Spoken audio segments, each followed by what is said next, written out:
After studying this module, you shall be able to know about the development of psychoanalysis after the death of Sigmund Freud, learn about the defense mechanisms as modified by Anna Freud, understand how the ego can be autonomous and independent as postulated by Heinz Hartmann, learn about the functions of the ego and how the ego helps in adaptation, learn how ego psychology is different to orthodox psychoanalytical theory yet loyal to traditional psychoanalytical enterprise as developed by Sigmund Freud.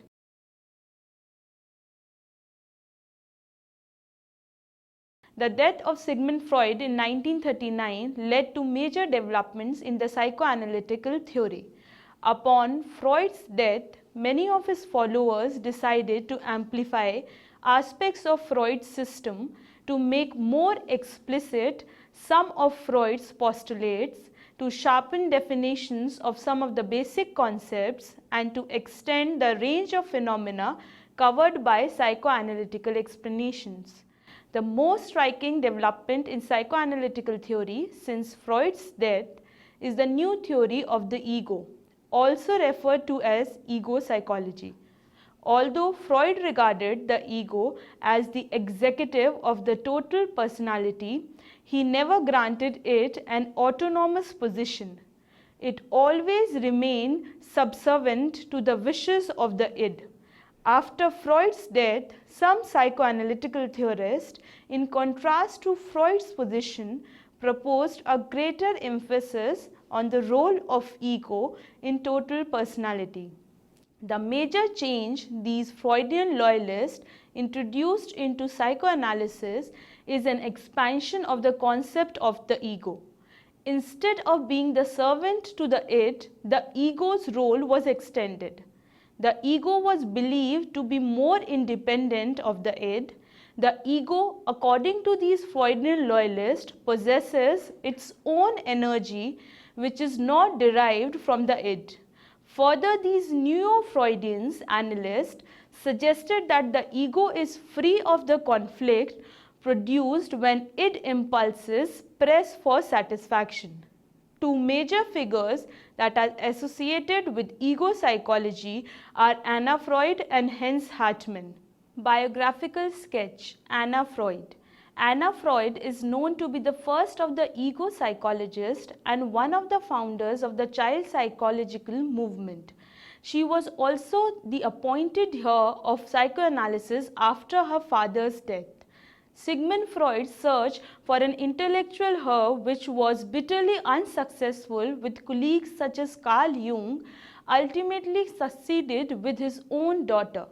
Sigmund Freud conducted Anna's training analysis, and Anna ultimately became her father's intellectual custodian. Anna Freud was the youngest of the Sigmund Freud's 6 children. She was the only one of their children who devoted her life to psychoanalysis. The birth of Anna in 1895 was symbolic because it coincided with the birth of psychoanalysis and because Anna would be the only Freud's child to follow her father's path and become an analyst. Anna became interested in her father's work. From the age of 14, she would sit in a corner at the meetings of the Vienna Psychoanalytical Society, absorbing everything that was said. At the age of 22, Anna was psychoanalyzed by her father. In 1924, Anna read her first scholarly paper to the Vienna Psychoanalytical Society entitled Beating Fantasies and Daydreams. It was allegedly based on the case history of an anonymous patient, but it was actually about her own fantasies. She described dreams of an insidious father-daughter love relationship, a beating, and sexual gratification through masturbation. The paper was well received by Freud and his colleagues and earned her admission to the society. Anna Freud is best known for her work on the ego and its defense mechanism. As described in her classic book, Freud's The Ego and Mechanisms of Defense. This gave a strong impetus to ego psychology. The work also was a pioneer effort in the development of adolescent psychology. In contrast to subsequent ego psychologists, she conceptualized the ego in a manner consistent with orthodox analytical view of the interrelationships among id, ego and superego. During World War II, she and a US associate, Dottie Bullingham, recounted their work in young children in wartime, infants without families, and war and children. Anna Freud made conceptual as well as technical modifications in psychoanalysis. She realized that free association was of little use with younger children. Her work in England with children ravaged by the traumatic events of World War II convinced her that an exclusive focus on intra-psychic conflict is inadequate with children. According to her, it is rather a child's past and present external reality that can greatly influence his or her behavior and pathology. In 1938, Anna Freud and her father, whom she had carried for during a number of years of his terminal illness, escaped from Nazi-dominated Austria. It was Anna who was responsible for all of the plans, finances and logistics of this move. She settled in London, where she worked at a Hampstead nursery until 1945. Anna Freud founded the Hampstead Child Therapy Course and Clinic, London in 1947 and served as its director from 1952 till her death in 1982. She viewed play as the child's adaptation to reality, but not necessarily as a revelation of unconscious conflicts. She worked closely with parents and believed that analysis should have an educational influence on the child. A summation of her thought is to be found in her Normality and Pathology in Childhood. Anna Freud never married. She devoted her life to the application of psychoanalysis to emotionally disturbed children and to the care of her father during his long illness. Although Anna Freud never earned a higher degree, her work in psychoanalysis and child psychology contributed to her immense in the field of psychology. She also had a profound influence on Erik Erikson, who later went on to expand the field of psychoanalysis and ego psychology. Anna Freud influenced research in Freudian psychology. She standardized the records for children with diagnostic profiles, encouraged the pooling of observations from multiple analysts, and encouraged long-term studies of development from early childhood through adolescence. Despite the modifications made by Anna Freud in ego psychology, she regarded her formulations as consistent with Sigmund Freud's emphasis on instinctual impulses. Her basic loyalties to her father's work remained unimpaired. She devoted her life protecting her father's legacy. Ego psychology, Anna Freud. Anna Freud revised orthodox psychoanalytical theory, expanded the role of the ego as it functions independently of the id. Ego defense mechanisms. Defenses are unconscious and thought to originate in certain psychosexual developmental phases. Efforts directed at modifying defenses create anxiety and are often resisted by the individual. Resistance operates unconsciously. Defensive can be adaptive when they serve protective functions or maximize coping. However, they can be maladaptive when they minimize coping. Anna Freud elucidated and expanded the defense mechanisms by which the ego masters the environment and the shaping forces of each individual's psychopathology, the id and the superego. Initially and for many years, defense was defined only in terms of repression. Sigmund Freud maintained that repression was the predominant defense mechanism, that it was the chief tool available to the ego to defend itself against the environment and the impulses of the id. The major thrust of analysis, therefore, was to uncover and comprehend the content of the repressed material. Over time, and as ego psychology evolved, a series of defense mechanisms would be itemized, including regression, reaction formation, isolation, undoing, projection, introjection, turning against the self, and reversal into the opposite. Many of these defenses had been outlined by Freud. However, it was Anna Freud in her important work The Ego and the Mechanism of Defense who expounded upon the intricacies of these defense mechanisms with sensitively written clinical vignettes illustrating their origins and functions.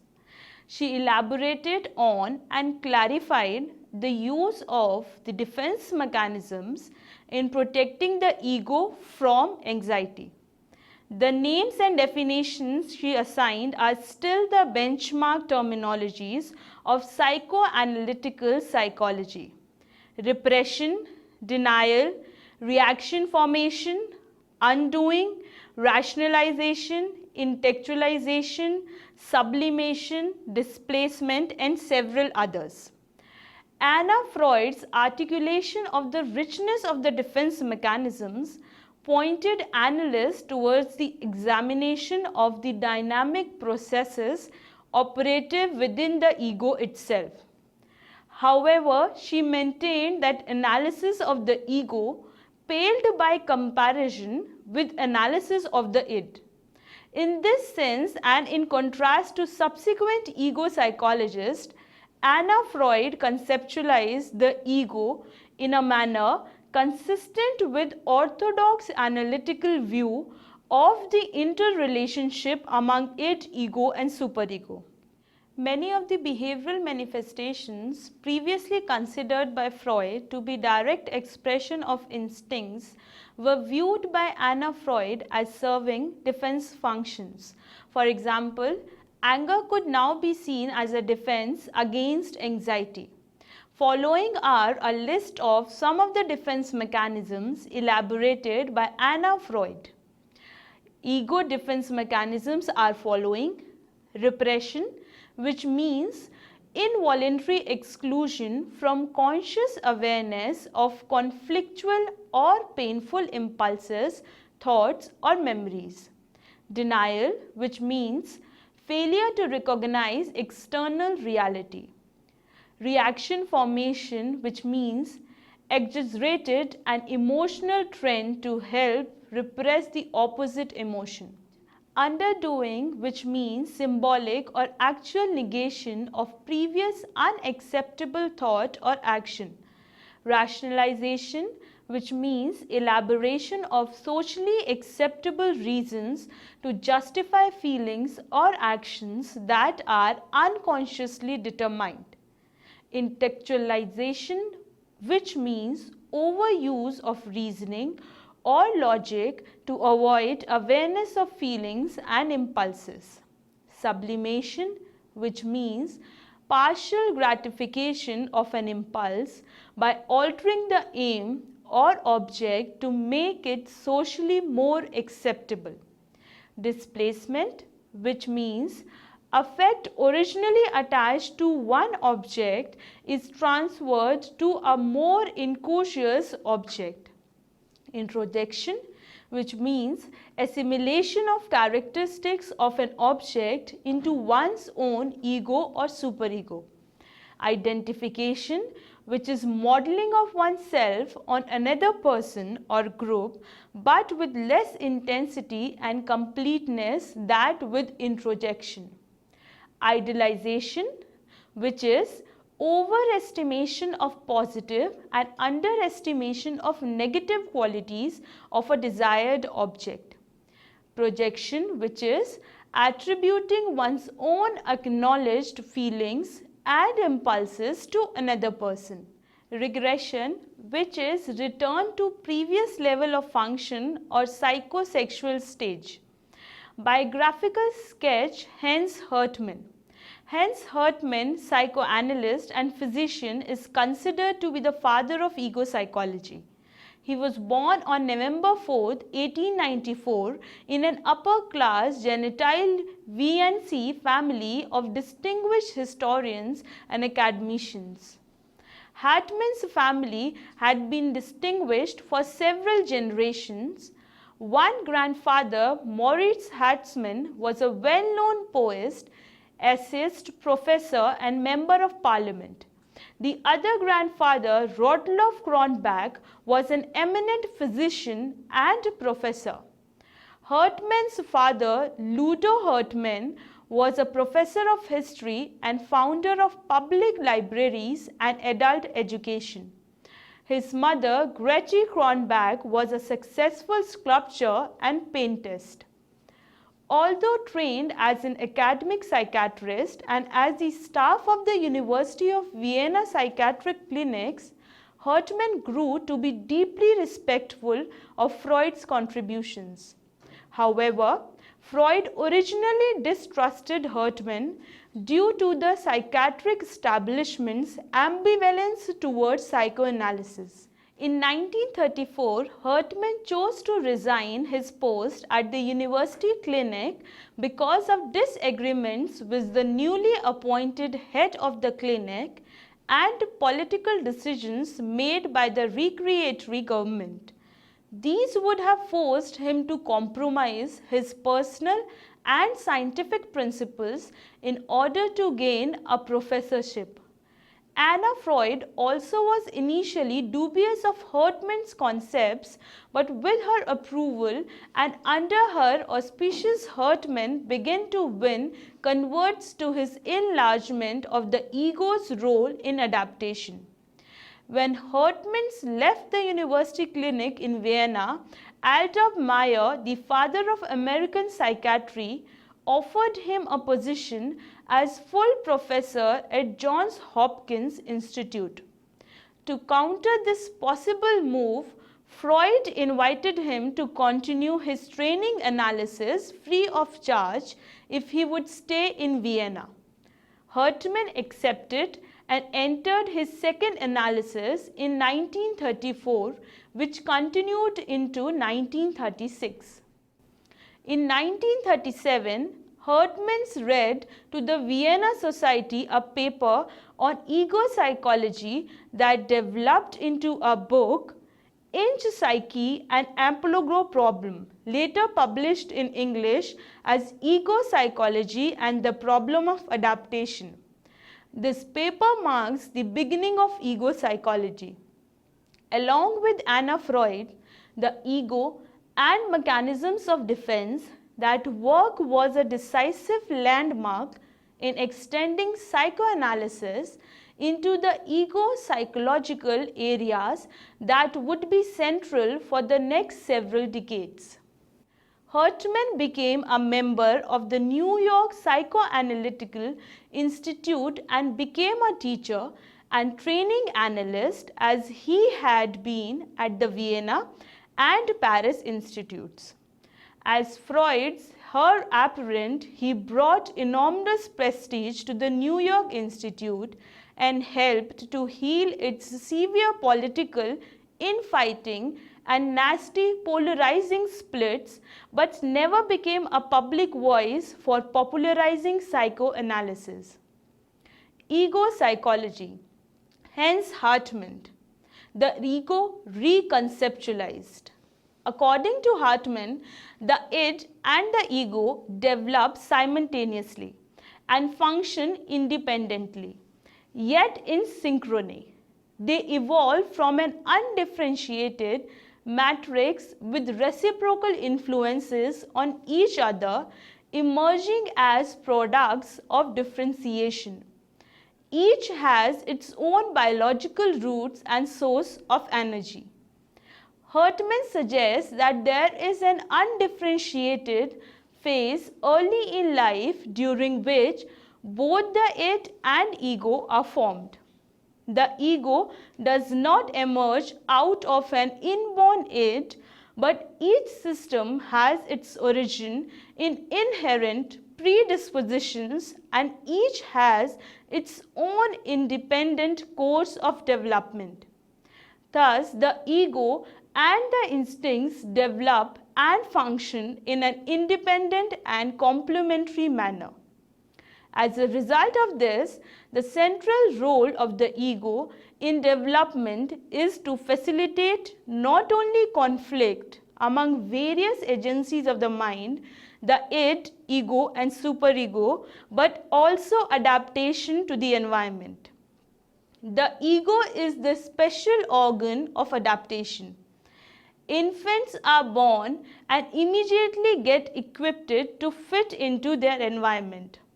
This is a marked difference from what the ego was conceptualized by Sigmund Freud. For Freud, the ego is always subservient to the id and is not independent. The ego develops as a result of three sets of factors, which are inherited ego characteristics, influences of the instinctual drives, and influences of outer reality. Ego functions. There are two main ego functions, primary autonomous functions and secondary autonomous functions. Primary autonomous ego functions are innate, inherited ego characteristics and are conflict free. It compromises the cognitive functions of perception, intelligence, thinking, comprehension, language and learning.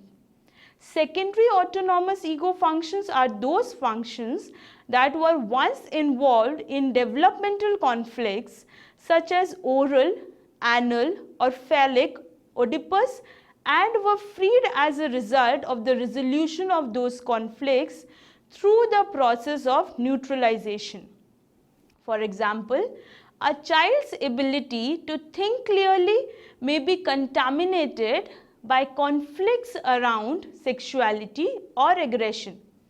Secondary autonomy of that function results in clear, unambiguous thinking following the resolution of those conflicts. Such ego functions become independent from the id and the ego can use the available energies in the service of adaptation and mastery. Ego defenses. Hartmann suggests that the ego mobilizes defenses to protect itself from four types of dangers. These dangers are conflict among the id, ego and superego, conflict in interpersonal relationships, conflict in relation to social norms, and the disturbance that occurs in response to trauma. Ego defenses, according to Hartmann, do not have to be pathological or negative in character. They may serve healthy purposes in the formation of personality. Hartmann believed that a defense may become independent of its origin in combating the instincts and serve the functions of adjustment and organization. Adaptation and accommodation. Adaptation is a reciprocal and evolving process. Two changes take place with respect to adaptation. Alloplastic change takes place when an individual alters the environment to cope with challenges that he or she may encounter. In contrast, autoplastic change takes place when an individual shifts to accommodating to the environment by modifying aspects of him or herself to deal with reality. Four ego tasks involving the reconciliation of inner and intra-systematic conflicts occur for successful adaptation. 1. Maintaining a balance between individual and external reality. Second, establishing harmony within the id among its competing instinctual drives. Third, maintaining a balance among the three competing mental agencies, id, ego and superego. And last, maintaining a balance between its role in helping the id and its own independent role that goes beyond instinctual gratification. Evaluative comments, criticism and controversies. Ego psychology has had its share of criticism. The psychologist Robert Holt critically evaluated the concept of the autonomy of ego in Hartmann's writing and concluded that it will not come to occupy an important place in psychoanalytical thinking. He instead suggested to emphasize on the relative roles of drive, external stimuli and various inner structures in determining behavior and the complex interactions between them. Jacques Lacan fervently attacked ego psychology. He strongly criticized the ego psychologist concept of the healthy ego. Lacan challenged all the central concepts of ego psychology, such as the concepts of adaptation and the autonomous ego. According to Lacan, the ego is the enemy. His own conception of the ego suggests that it must be profoundly distrusted because it is unable to discriminate the individual's own desires from the desires of others. Lacan further suggests that the ego is not autonomous, but subordinated and alienated to the people and images with which it has identified during its development. Ego psychologists responded by doubting whether Lacan's approach is ever applied to clinical work with real patients who have real illnesses, specific ego functions mediating those illnesses and specific histories. Contributions.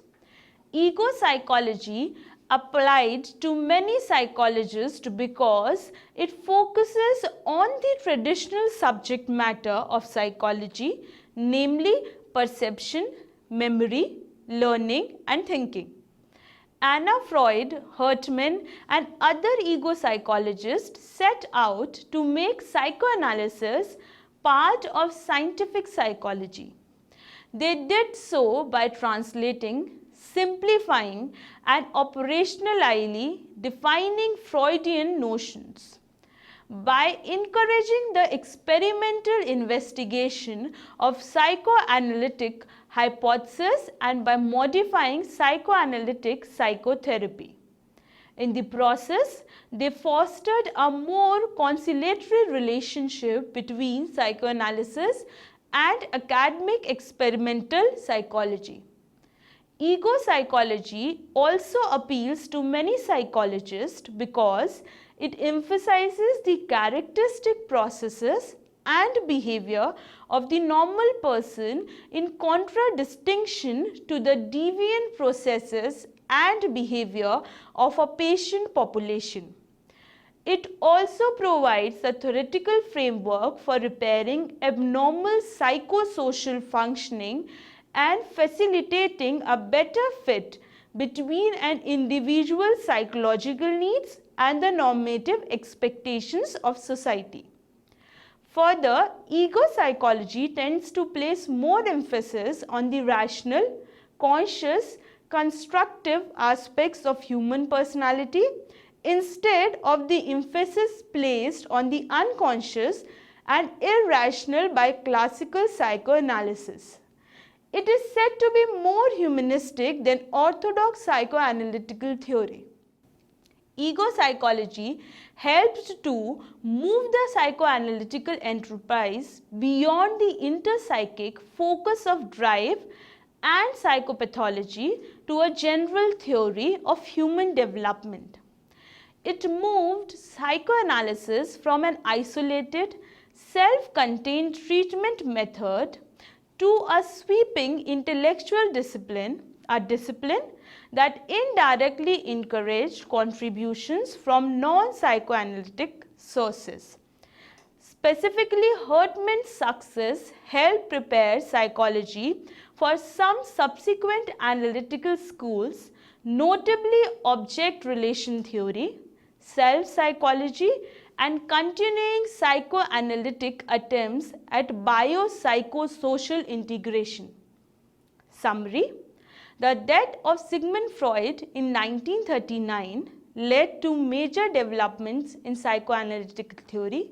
The most striking development in psychoanalytical theory since Freud's death is the new theory of the ego, ego psychology. Anna Freud, the daughter of Sigmund Freud, is the first of the ego psychologists. Hence, Hartmann is regarded as the father and architect of ego psychology. Anna Freud elucidated and elaborated the major psychological defense mechanisms which are still broadly accepted. Hence, Hartmann reconceptualized the ego as independent, autonomous, that is not subservient to the id. Hence, Hartmann described psychological development from the perspective of adaptation, the employment of the defense mechanisms to allow the ego to fit together with its environment.